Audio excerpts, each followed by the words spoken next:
नमस्कार, मैं आचार्य गौतम स्वागत करता हूं आपका आपके अपने यूट्यूब चैनल विनर कॉम में। मित्रों, आज मैं भारतीय राज्य व्यवस्था से संबंधित कुछ महत्वपूर्ण बिंदुओं पर चर्चा करने हेतु उपस्थित हूं। तो अविलंब आइए आज हम भारतीय संविधान के बारे में आपको कुछ संक्षिप्त जानकारी देते हैं।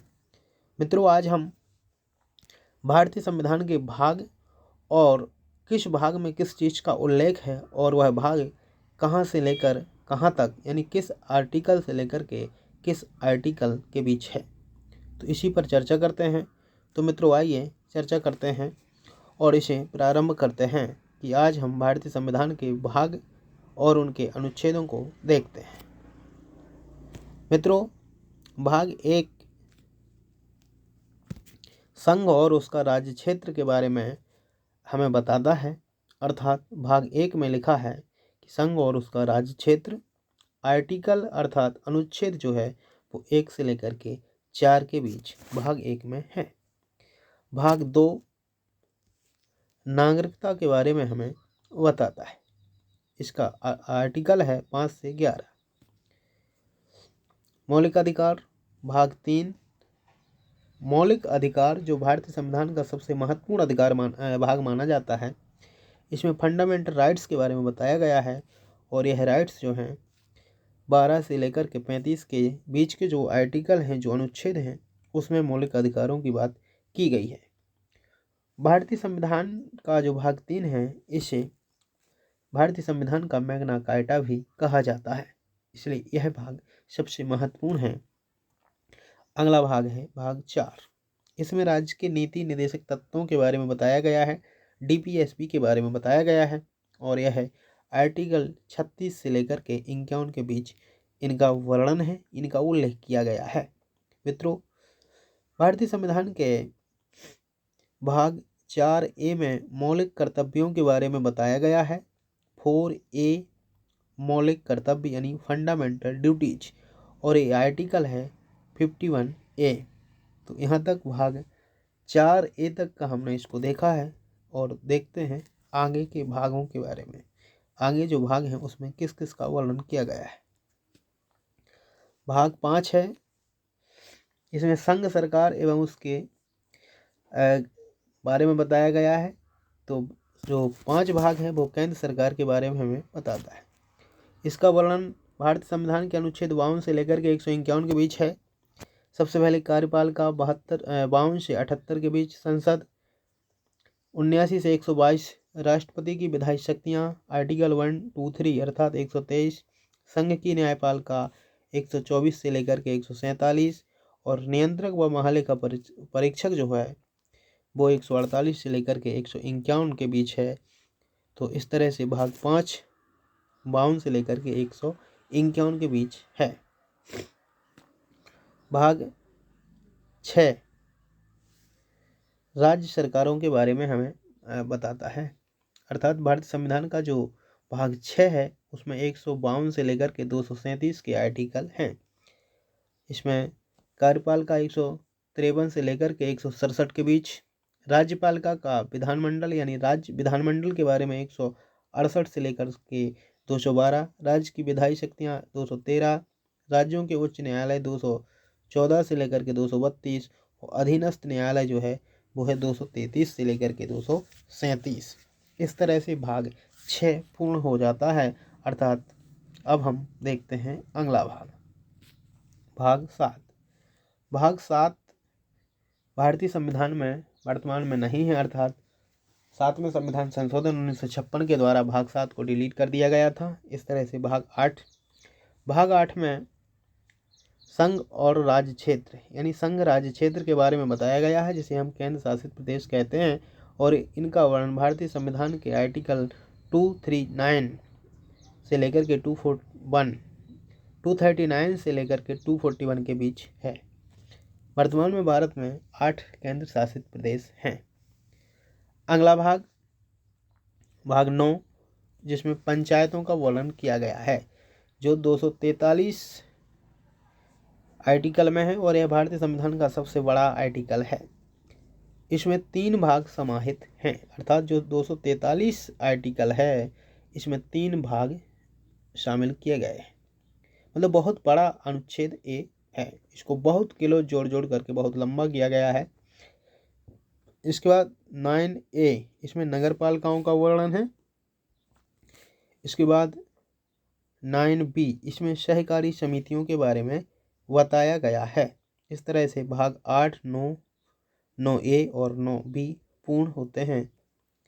इसके बाद भारतीय संविधान का अगला भाग है भाग 10। भाग 10 में अनुसूचित और जनजाति क्षेत्र के बारे में बताया गया है और यह है आर्टिकल 244 और 244 का इस भाग में शामिल किए गए हैं। भाग 11 संघ और राज्यों के बीच जो संबंध है वो उसका वर्णन है अनुच्छेद 245 से लेकर के 263 के बीच। इसको 2 भागों में बांटा गया है, यानी केंद्र और राज्यों के बीच जो संबंध होते हैं वो 2 प्रकार के होते हैं। एक विधायी संबंध जो 245 से लेकर के 255 के बीच है, और दूसरा है प्रशासनिक संबंध जो 256 से लेकर के 263 के बीच है। इसके बाद भाग अगला है भाग 12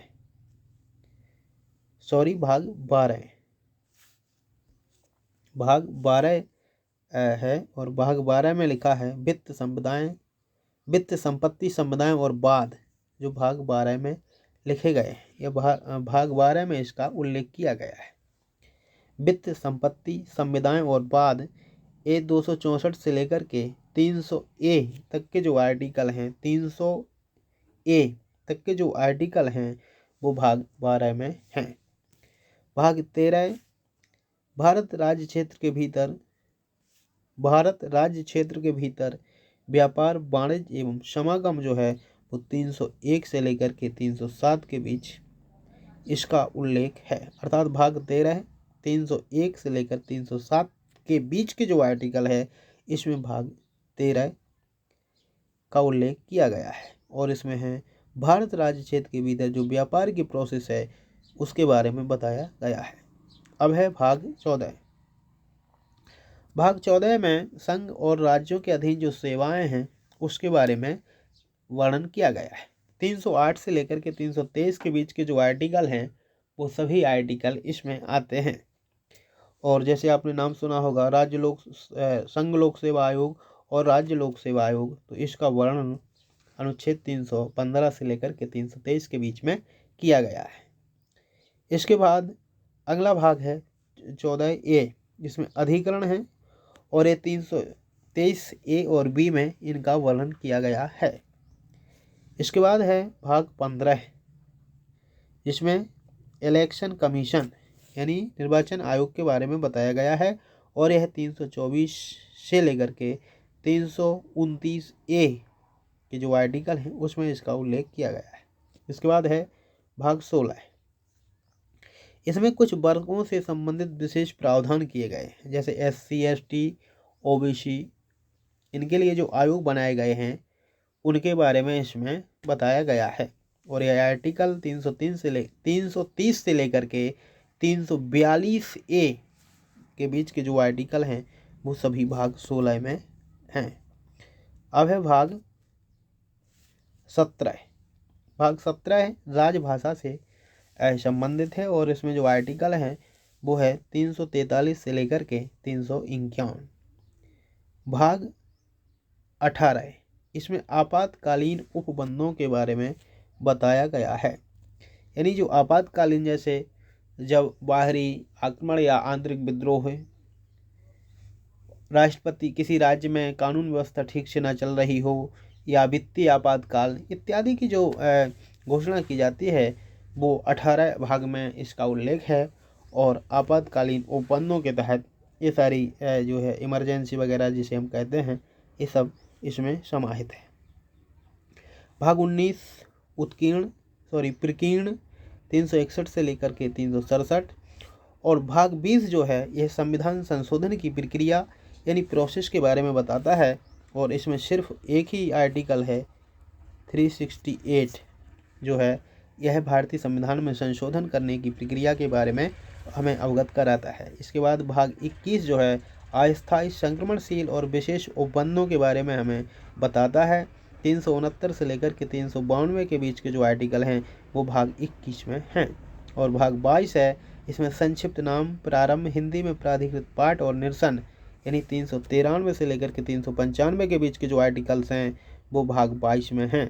तो मित्रों, इस तरह से हमने भाग 22 जो संविधान के हैं उन सभी के बारे में हमने आपको बताया है, और आप इसको देख लीजिएगा एक एक करके, और यह आपके लिए बहुत ही महत्वपूर्ण साबित होगा। तो ऐसे ही लाभप्रद वीडियो देखने के लिए जुड़े रहिए हमारे साथ। हमारे चैनल को सब्सक्राइब कीजिए, शेयर कीजिए।